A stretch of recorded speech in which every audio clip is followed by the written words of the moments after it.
Assalamu alaikum. I welcome all of you to my today's class. Today I am going to discuss Victorian compromise, a topic which will be suitable for both of the students of Honours Part 1 and Part 2. তো এই যে Victorian compromise, এটা first ইয়ারে, honours first ইয়ারে এটা short note হিসেবে আসে, এবং অনার্স সেকেন্ড ইয়ারে এটা হিস্ট্রি অফ ইংলিশ লিটারেচারের অংশ হিসেবে এটাও একটা টিকা হিসেবে বা শর্ট নোট হিসেবে আসে। তো ভিক্টোরিয়ান কম্প্রোমাইজ এই শব্দটাই দ্বারাই বোঝা যায় যে ভিক্টোরিয়ান পিরিয়ডে একটা কম্প্রোমাইজ চলতো। কম্প্রোমাইজ চলে হলো সাধারণত দুটো বিপরীত ভাবধারার মধ্যে। তো এরকম ভিক্টোরিয়ানরা যখনই কোনো প্রবলেমের মধ্যে কোনো প্রবলেম ফেস করতো, তখন they always look for a happy compromise.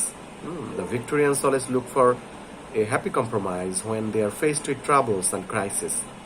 তো তারা কোনো ট্রাবল বা ক্রাইসিসে পড়লে তারা একটা কম্প্রোমাইজের অনুসন্ধান করতো। তো এর আগে একটু ছোট্ট করে আমরা একটু বলে রাখি, সেটা হচ্ছে এই ভিক্টোরিয়ান পিরিয়ডের যে সূত্রপাত, এটাকে সাধারণত ধরা হয় 1837। কুইন ভিক্টোরিয়া তিনি সিংহাসনে আসেন 1837 সালে, এবং সি ডাইড ইন 1901, 1901 সালে মারা যান। তো এই 1837 থেকে 1901 এই যে সময়কাল, এটাকে ভিক্টোরিয়ান পিরিয়ড বলে চিহ্নিত করা হয়, এবং it is an age of contradiction, এবং it is usually called an age of conflict between science and religion, faith and reason, democracy and aristocracy. তো এই যে কনফ্লিক্টগুলো, এরকম নানামাত্রিক কনফ্লিক্ট দ্বারা সে হচ্ছে এই ভিক্টোরিয়ান পিরিয়ড চিহ্নিত। তো এই ভিক্টোরিয়ান পিরিয়ডের আরো কিছু গুরুত্বপূর্ণ যে বিষয়, সেটা হচ্ছে এই সময় there was a rise of high intellectuality. There was a great intellectual wave in this period, এবং দ্য প্রিন্সিপালস অফ জিওলজি বলে একটা বিখ্যাত বই চার্লস লাইলের, তারপরে হচ্ছে দ্য অরিজিন অফ স্পিসিস, এটা চার্লস ডারউইনের বের হয় এই ভিক্টোরিয়ান পিরিয়ডে 1859-এ। তারপর আবার দ্য ডিসেন্ট অফ ম্যান, তার হচ্ছে মানুষের যে আবির্ভাব, এটা নিয়ে যে লেখা চার্লস ডারউইনের, তো এটাও এই ভিক্টোরিয়ান পিরিয়ডের মধ্যেই পড়ে। তাছাড়াও স্কটিশ একজন ফিলসফার ডেভিড হিউম, তো তার ট্রিটিজ অন হিউম্যান নেচার এই সময় বের হয়। তারপরে হচ্ছে থমাস কার্লাইলের লেখাজোখা এই সময়টাতে বের হয়।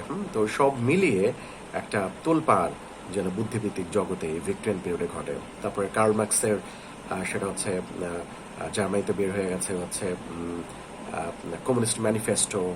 তো একটা বড় রকমের ধাক্কা মানুষের বুদ্ধিভিত্তিক জীবনে, বৈজ্ঞানিক চিন্তা চেতনায় সেটা হচ্ছে হাজির হয় এই ভিক্টোরিয়ান পিরিয়ডে। সুতরাং সেটা হচ্ছে আমাদের যেটা চিন্তা জগৎকে তোলপাড় করে, এবং কোনো বিশেষ চিন্তা যখন সামাজিক পরিসরে শক্তপোক্ত একটা জায়গা করে নেয়, তো তখন সেটা সাহিত্যের সাহিত্যকেও প্রভাবিত করে, এবং চিন্তা অনেক সময় যখন অনুভূতিতে রূপান্তরিত হয়, তখন সেটা হচ্ছে যে কবিতা, এইসব জায়গায়ও সেই সব চিন্তাকে অনুভূতি আকারে ব্যবহার করা হয়।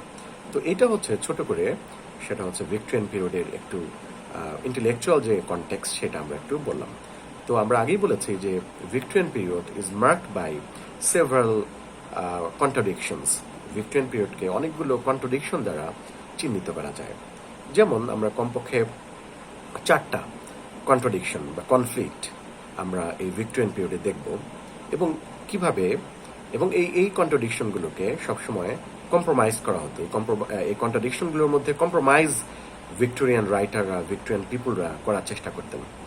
যেমন রিমেম্বার দ্যাট ফার্স্ট কন্ট্রাডিকশন, প্রথম যে কন্ট্রাডিকশন এবং প্রথম যে কম্প্রোমাইজ, এটাকে বলা যাবে হচ্ছে যে একদিকে হচ্ছে এক ধরনের in the field of politics, the first compromise we can take is in the field of politics.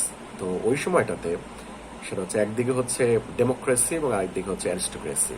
এই দুটো ভিন্ন মতাদর্শের জন্ম, সেটা হচ্ছে যে এবং বিস্তৃতি এবং অনুভব, এটি তৈরি হয় ভিক্টোরিয়ান পিরিয়ডে। এবং there was rise of the people, rise of the masses, হ্যাঁ। তো and there was the rise of the people's movement. তো এক ধরনের পিপুলের মুভমেন্ট, সেটা হচ্ছে ভিক্টোরিয়ান পিরিয়ডে সেটা হচ্ছে শুরু হয়। এবং there was nationalistic movement all over the world, এবং ওই সময় বিভিন্ন রকম ন্যাশনালিস্ট মুভমেন্ট সারা পৃথিবীব্যাপী চলছিল।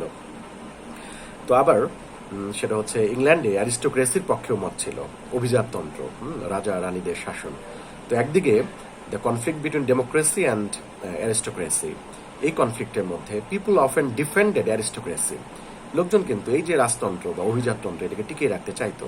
But at the same time there was a rise of people, there was a rise of masses, এই যে জনগণের উত্থান, এই ব্যাপারটাও কিন্তু এই সময়টাতে ছিল। কিন্তু সে হচ্ছে people are not ready for revolutionary upsurges. People are not ready for any radical changes in the society because they like to live in ordered society. একটা শৃঙ্খল, একটা সুষ্ঠু, একটা শান্তিপূর্ণ সমাজে তারা বসবাস করতে চাইতো। এই জন্য they disfavored revolutionary upsurges, যদি খুব বৈপ্লবিক কোনো পরিবর্তনকে তারা পছন্দ করতো না। তো এইদিকে তো they make a happy compromise between democracy and aristocracy. তো এটা একটা ভিক্টোরিয়ান কম্প্রোমাইজ হিসেবে সেটা হচ্ছে চিহ্নিত করা যাবে আর কি। একদিকে রানীকে সেটা হচ্ছে যে একটা হেড হিসেবে রাখা হচ্ছে রাষ্ট্রের, তারপর আবার সরকারের যিনি প্রধান, তো সেটা আবার গণতান্ত্রিকভাবে এক ধরনের ইলেক্টেড হচ্ছে। তো এইভাবে there was a compromise between democracy and aristocracy, এটা একটা বিষয়। তো সেকেন্ড যে কম্প্রোমাইজ আমরা ধরবো সেটাকে আমরা বলতে পারি সেটা হচ্ছে this compromise takes place in the field of religion and science. তো এই সময়তে আমরা দেখব যে বাইবেলের যে সৃষ্টিতত্ত্ব, এটা চ্যালেঞ্জ হয়। The genesis of the Bible was challenged by Charles Darwin's book, দুইটা বই তার প্রধান, সেটা হচ্ছে যে দ্য ডিসেন্ট অফ ম্যান আর দ্য অরিজিন অফ স্পিসিস। তো এই দুটো বই মানুষের যে ধর্মীয় বিশ্বাস এটাকে এক ধরনের আঘাত করে। তো ফলাফল হিসেবে একদিকে মানুষ সেটা হচ্ছে যে তারা চেষ্টা করে যে ভিক্টোরিয়ান পিরিয়ডে চেষ্টা করা হয় তাদের বিলিফটাকে রেশনালাইজ করবার জন্য। They try to rationalize their belief, they at the same time accept scientific theories, they take science for truth, and they can not live, but they cannot leave religion. হ্যাঁ, তো তারা কিন্তু ধর্মকে ছাড়তে চায় না। সুতরাং they try to understand religion, they try to present faith rationally. তারা একটু র্যাশনালি বা র্যাশনালিটি দিয়ে তারা ফেথকে সেটা হচ্ছে প্রকাশ করবার জন্য চেষ্টা করলো। এবং আমরা দেখবো ভিক্টোরিয়ান সমস্ত কবিরাই সেটা হচ্ছে যে বিজ্ঞান দ্বারা এক ধরনের প্রভাবিত, কিন্তু তারা সে হচ্ছে অত্যন্ত ধার্মিক। যেমন Robert Browning had an unshattering faith in God, তাই তো।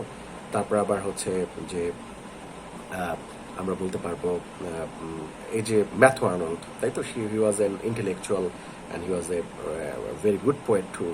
তো তার মধ্যেও সেটা হচ্ছে যে ফেইথকে এবং মিউচুয়াল ফেইথ, গডের উপর ফেইথ তো আছে, মিউচুয়াল ফেইথকে সেটা হচ্ছে সমাজে টিকে থাকার একটা শর্ত হিসেবে তিনি বলছেন ডোভার বিচ কবিতার ভেতরে। তো একই সাথে বিজ্ঞানের অগ্রগতি এবং একই সাথে ফেইথ ইন গড, তো এইটাকে they try to reconcile both faith and reason, they try to reconcile science and religion. তো it was a compromise on their part, এটাও ছিল তাদের পক্ষে একটা কম্প্রোমাইজ। তো আমরা সেকেন্ড কম্প্রোমাইজের প্রসঙ্গটুকু যেটা বললাম সেটা হচ্ছে যে রিলিজিয়ন এবং সায়েন্সের মধ্যে compromise, the compromise between religion and science, এটা সেকেন্ড কম্প্রোমাইজ। থার্ড কম্প্রোমাইজ হচ্ছে এটা হচ্ছে in the field of body and soul, শরীর এবং আত্মা। তো এই সময়টাতে ভিক্টোরিয়ান এই সময়টা খুব বিখ্যাত এই অর্থে যে এই সময়টাতে people value decency, decorum, good test, হ্যাঁ, সুরুচি, ডিসেন্সি, এবং সেটা হচ্ছে যে লিগালিটি, নৈতিকতা, হ্যাঁ, মরালিটি, আইনসঙ্গততা, নৈতিকতা, এইসব বিষয়গুলোকে ভিক্টোরিয়ান পিপলরা অত্যন্ত ভ্যালুয়েবল বলে মনে করত। এবং সেটা হচ্ছে যে they look for sensual gratification which is legal, which is religiously justified. হ্যাঁ, তো তারা তাদের যে ধর্মীয় যে ইগুলো বিধিবিধান অনুসারে তাদের যৌন জীবন, বৈবাহিক জীবন এটা চালাতে চেষ্টা করতো আর কি।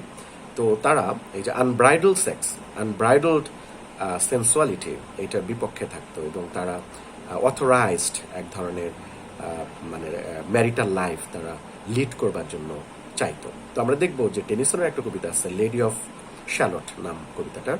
তো এখানে দেখা যাবে যে একটা ছেলে এবং একটা মেয়ে they are walking through a forest, holding each other's hand together, একে অপরের হাত ধরে তারা বনের মধ্যে দিয়ে চলছে।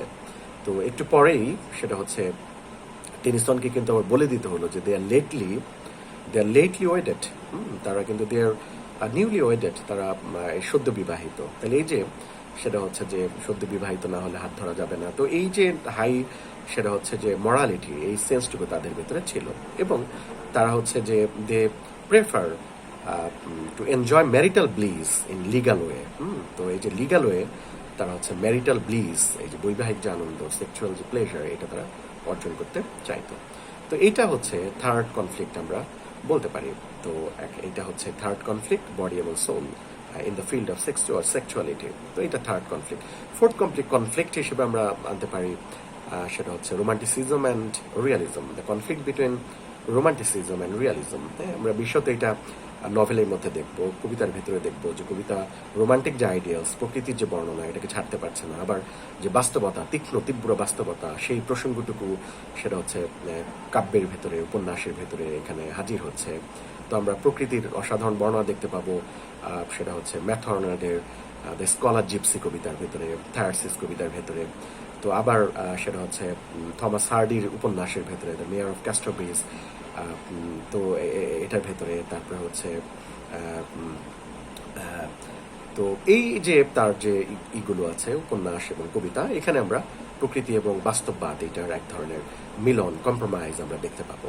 তো এইভাবে সেটা হচ্ছে ভিক্টোরিয়ান পিরিয়ড নানা রকম কন্ট্রাডিক্টরি আইডিয়ালসকে সেটা হচ্ছে যে তারা এক ধরনের রিকনসিলিয়েশনের মধ্য দিয়ে তারা তাদের সাহিত্যকর্মে রূপায়িত করত। তো এইভাবে আমরা চারটা কম্প্রোমাইজ ভিক্টোরিয়ান পিরিয়ডে দেখতে পাচ্ছি। আমরা আবার স্মরণ করছি এটা একটা কম্প্রোমাইজকে আমরা বলবো সেটা হচ্ছে compromise in the field of politics, that means compromise between democracy and aristocracy. Second compromise যেটাকে আমরা বলবো সেটা হচ্ছে compromise between faith and reason, that means compromise between religion and science. থার্ডে আমরা বলবো compromise between body and soul. এবং fourth compromise হিসেবে আমরা বলবো যেটাকে সেটা হচ্ছে compromise between romanticism and realism. So these are about Victorian compromise. So Victorian people always prefer decent life. They maintain decorum. They try to establish an ordered way of living. তো এইভাবে এই জন্য সেটা হচ্ছে যে they have to compromise, they have to make compromises. তো they always look for a happy compromise when they are faced with crisis. যখনই তারা কোনো ক্রাইসিস, পলিটিক্যাল অথবা ইন্টেলেকচুয়াল ক্রাইসিসে পড়তো, তখন সেটা হচ্ছে যে they look for a compromise, তারা একটা সমঝোতা, একটা রিকনসিলিয়েশন, একটা মিলনের সেটা হচ্ছে ভাবনা তাদের ভেতরে আসতো। এবং এইটার নজির চিহ্নগুলো আমরা দেখতে পাবো ভিক্টোরিয়ান পিরিয়ডের সাহিত্যকর্মগুলোর ভেতরে। তো thank you for watching me and will talk again later on. See you in the next class. Thank you so much.